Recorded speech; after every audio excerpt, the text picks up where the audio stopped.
पहले की बात है। एक गांव में एक किसान रहता था। उसकी पत्नी बहुत ही सुंदर और नौजवान थी।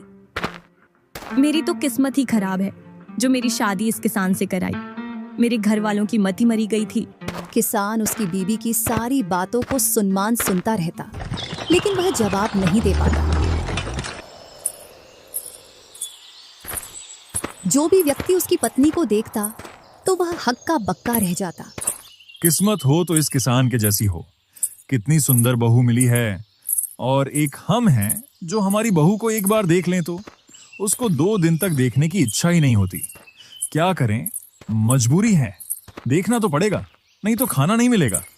और वह गुनगुनाते हुए वहां से निकल जाता है। इधर किसान को अपने खेतों पर शाम हो जाती है और उधर किसान की पत्नी अकेले ही गुनगुनाती है। हाय ये मेरी किस्मत, क्या सोचा था और क्या हो गया। खूब मेले में घूमूंगी और रेशम की साड़ियाँ पहनूंगी, लेकिन मेरे सारे सपने अधूरे रह गए। हाय मेरे सपने। सुबह होते ही ये खेतों में चले जाते हैं और शाम को खाकर इस टूटी खटिया पर सो जाते हैं। थोड़ी देर बाद किसान आ जाता है। अरे भाग्यवान, आज खाने में क्या बनाया?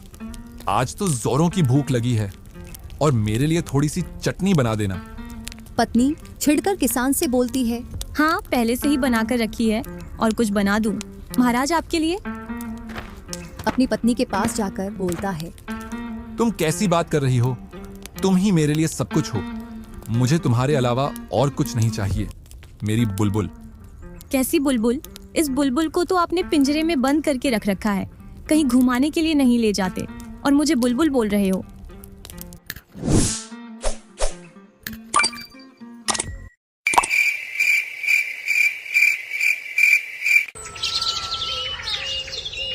दूसरे दिन कल्लू फिर से उसी रास्ते से गुजरता है और किसान की पत्नी को घूरते हुए निकल जाता है। और वह अपने दोस्त के पास जाकर बोलता है। अरे यार भाई, मेरे गांव में एक बहू आई है, बहुत ही सुंदर है, और उसका पति एक किसान। इतना सुन कल्लू का दोस्त भूरा सोचता है, ऐसी कौन सी भला है जो यह उसका इतना गुणगान कर रहा है। एक बार तो देखना पड़ेगा। और वह गांव की ओर चल देता। जैसे ही वह किसान के घर के पास पहुंचता है और जब किसान की पत्नी को देखता है तो वह भी हक्का बक्का रह जाता है और मन ही मन सोचता है, इतनी सुंदर बहू, वो भी इस किसान के घर। क्यों ना इसे मैं अपनी बातों में फंसा लूं और इसको और किसान का सारा धन लेकर इस गांव से फरार हो जाऊं। वह अपने मन में योजना बनाता है और जाकर किसान की पत्नी से बोलता है। भगवान ने क्या ही सुंदर रूप दिया है, और आप इस गांव में रहती हो। ये गांव आपको सूट नहीं करता, आपको तो कहीं शहर में रहना चाहिए। कौन हो तुम और कहाँ से आए हो? मैं तो बस यात्री हूँ, इस रास्ते से जा रहा था, लेकिन आप दिख गईं तो आपकी सुंदरता ने मेरे कदम रोक दिए।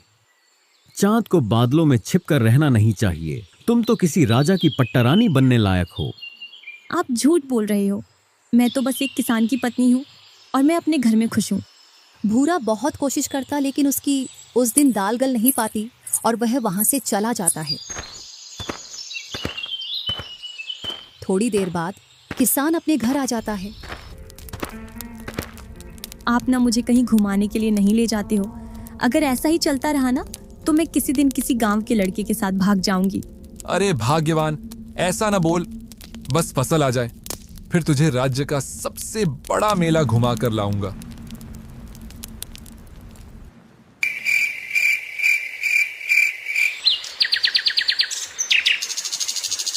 दूसरे दिन फिर से भूरा किसान के घर के सामने आ जाता है और किसान की पत्नी से बोलता है। अरे ओह सुंदरी जी, कहाँ हो? जरा बाहर आओ, हम आपसे मिलना चाहते हैं। क्या है अब? तुम वापस क्यों आए हो? कुछ नहीं, आपको देखने का मन किया तो चले आए आपके पास। अच्छा, बड़ी मीठी मीठी बातें कर रहे हो। लगता है मुझे बहकाने आए हो। अरे हम कौन होते हैं आपको बहकाने वाले। बस जब आपकी इच्छा हो जाए तब हम आपके साथ चल देंगे। मैंने तुमसे कल भी बोला था और आज भी बोल रही हूँ, मैं कहीं नहीं जाने वाली तुम्हारे साथ। तुम अपना काम करो और मुझे अपना काम करने दो। नहीं, प्रेम कभी झूठ नहीं बोलता। तुम इस किसान के साथ खुश नहीं हो। मेरी बात मानो, तुम मेरे साथ चलो। मैं तुम्हें वो जीवन दूंगा जिसकी तुम हकदार हो। किसान की पत्नी एक लंबी सांस लेती है और पूछती है, मतलब? मेरा मतलब, हम दोनों एक नई दुनिया बनाएंगे जिसमें सिर्फ मैं और तुम होंगे। मुझे आपके साथ कोई दुनिया नहीं बनानी है। आप जाइए यहाँ से, वरना मैं गांव वालों को बुला लूंगी। इतना सुन भूरा वहां से भाग जाता है। इधर किसान की पत्नी के मन में भी कुछ हलचल होती है, लेकिन वह अपने मन से कहती है, ये छलावा भी हो सकता है। भगवान ने जो दिया है वह बढ़िया। और वह अपने काम में लग जाती है। कुछ देर बाद किसान भी घर आ जाता है। दोनों खाना खाते हैं और किसान थका हारा था तो वह सो जाता है।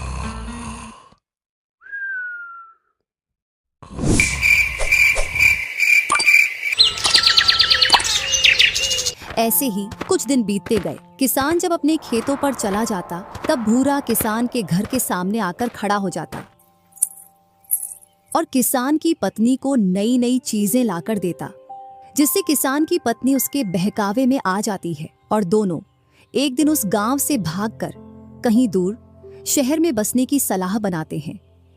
अब मेरा मन इस गांव में नहीं लगता। अब तो हम दोनों यहाँ से जल्दी निकल चलें।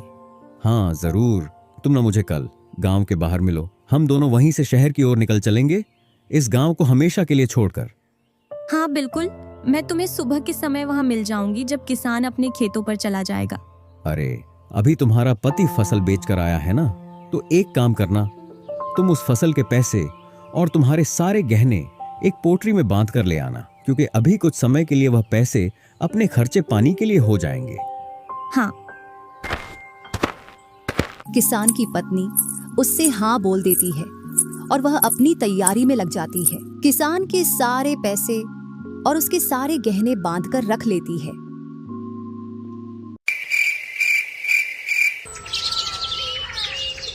और जैसे ही सुबह होती है तो वह अपना सारा काम निपटाकर जल्दी तैयार हो जाती है। किसान का खेतों पर जाने का इंतजार करती है। जैसे ही किसान खेतों पर निकलता है तो वह थोड़ी देर बाद देखती है कि किसान घर से बहुत दूर निकल गया है, तो वह भी अपना सारा सामान लेकर घर से निकल जाती है। और कुछ ही देर बाद वह गांव के बाहर पहुंच जाती है। अरे तुम आ गई, चलो जल्दी से इस गांव से बाहर निकल जाते हैं। अगर किसी गांव वाले ने हमको यहाँ देख लिया तो बड़ी मुश्किल हो जाएगी। और वह दोनों जल्दी जल्दी शहर की ओर चल देते हैं।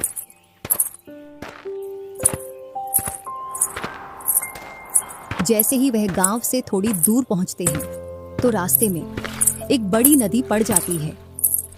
क्या तुम्हें तैरना आता है? नहीं, मुझे तो तैरना नहीं आता। अब क्या करेंगे? इस नदी को कैसे पार करेंगे? फिर वह अपने मन में सोचता है, क्यों ना मैं इसका सारा धन लेकर नदी के उस पार चला जाऊं। इसको तो तैरना भी नहीं आता और शहर में तो इससे भी सुंदर लड़की मिल जाएगी इस धन को देखकर। और अपने चालाकी भरे मन से बोलता है, अरे सुंदरी, क्यों ना पहले इस धन को नदी के उस पार रखाऊं और फिर आकर तुम्हें नदी पार करा लूं, क्योंकि पोटरी में भी वजन है और तुम भी साथ में हो। दोनों को एक साथ में नदी पार नहीं करा पाऊंगा। इस पार धन रखना भी सुरक्षित नहीं है, तो मैं उस पार जाकर अच्छे से किसी सुरक्षित स्थान पर जाकर यह धन रख कर आता हूँ। किसान की पत्नी उसकी चालाक भरी बातों में फंस जाती है। हाँ, तुम पहले इस पोटली को पार कर दो, इसके बाद मुझे नदी पार करा देना। वह पोटली को लेकर नदी पार करने लग जाता है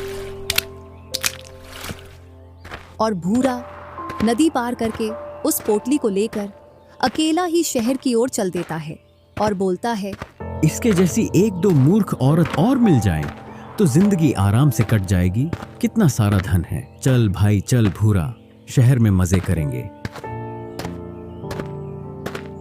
इधर किसान की पत्नी को भूरा के इंतजार में शाम हो जाती है, लेकिन वह कहीं भी उसको वापस आता हुआ नहीं दिखता। तो वह समझ जाती है कि भूरा उसको मूर्ख बनाकर उसका सारा धन लेकर भाग गया है। मैं इसकी बातों में यहाँ क्यों आई? वो लालची मेरा सारा धन लेकर भाग गया। और फूट फूट कर रोती है और बोलती है, हे भगवान, मैं कितनी मूर्ख थी। वह धूर्त मुझे धोखा दे गया। मेरा पति, मेरा घर, मुझसे सब कुछ दूर कर गया।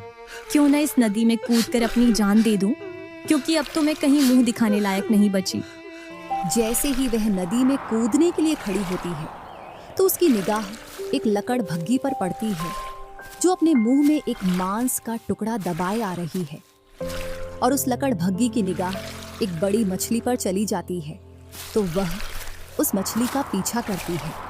जैसे ही वह मछली नदी के किनारे पर आती है तो वह लकड़ भग्गी उस मछली पर झपट्टा मारती है, जिससे जो लकड़ भग्गी के मुंह में मांस का टुकड़ा था वह भी नदी में छूट जाता है। इस दृश्य को देखकर किसान की पत्नी बोलती है, अरे मूर्ख लकड़बग्गी, तू तो अपनी मूर्खता के कारण मांस का टुकड़ा और मछली दोनों से हाथ धो बैठी। तेरा लालच तुझे ले डूबा।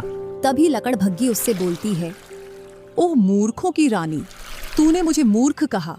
मैंने तो सिर्फ एक भोजन का टुकड़ा गंवाया, तू तो मुझसे भी बड़ी मूर्ख है। तुम ये क्या कह रही हो? मैं सच कह रही हूँ।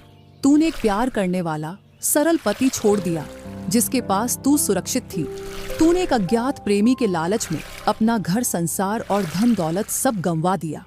अब तू न तो उस किसान की रही न उस ठग की, तू तो घर की रही न घाट की। तेरा लालच तुझे ले डूबा और मेरा लालच मुझे ले डूबा, और तू तो अपनी मूर्खता का जीता जागता उदाहरण है।